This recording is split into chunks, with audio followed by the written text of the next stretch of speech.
আচ্ছা, জীবনে কখনো কোনো মৃত ব্যক্তিকে গোসল করিয়েছেন? যদি কখনো সুযোগ হয়, তাহলে সেই মৃত ব্যক্তিকে গোসল করাবেন। তখন খুব কাছ থেকে দেখবেন মৃত মানুষের দেহটা কতটা অসহায় লাগে।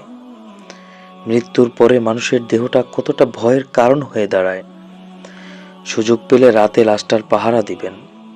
তখন বুঝতে পারবেন প্রিয় মানুষটার লাশ আপনার কাছে কতটা অদ্ভুত লাগে, কতটা ভয়ের কারণ হয়ে ওঠে, কতটা আতঙ্কের কারণ হয়ে যায়। সুযোগ পেলে মৃত ব্যক্তির গায়ে হাত লাগিয়ে তার শরীরের স্পর্শ নেবেন। আপনি তখন উপলব্ধি করার সুযোগ পাবেন এই পৃথিবীতে বিশাল প্রভাব প্রতিপত্তি মৃত্যুর পরে কতটা নির্যাতনের রূপ নেয়। সুযোগ পেলে আপনজনদের লাশ কবরে নামাবেন। আগ্রহ নিয়ে শেষবারের মতো মৃত ব্যক্তির মুখটা একবার দেখার চেষ্টা করবেন এবং বারবার উপলব্ধি করার জন্য চেষ্টা করবেন এই মৃতদের সাথে অনন্তকালের যাত্রাপথে এটাই আপনার জীবনের শেষ দেখা। সুযোগ পেলে মাঝে মধ্যে কবরস্থানে গিয়ে নীরবে কিছুক্ষণ দাঁড়াবেন।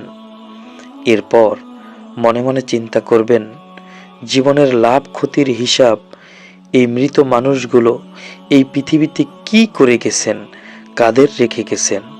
যাদের রেখে গেছেন তারা কি কখনো এই মৃত মানুষগুলোকে স্মরণ করার জন্য কবরস্থানের আশেপাশে একটিবারের জন্যও কি দেখতে আসে?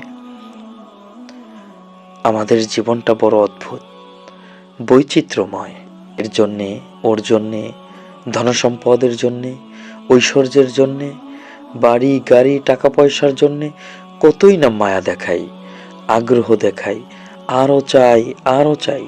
অথচ এই জীবনে আমরা মৃত্যুর কথা না ভেবে, পরকালের জবাবদিহিতার কথা না ভেবে, যাতে আরও সম্পদ অর্জন করতে পারি সেই চিন্তায় বিভোর থাকি।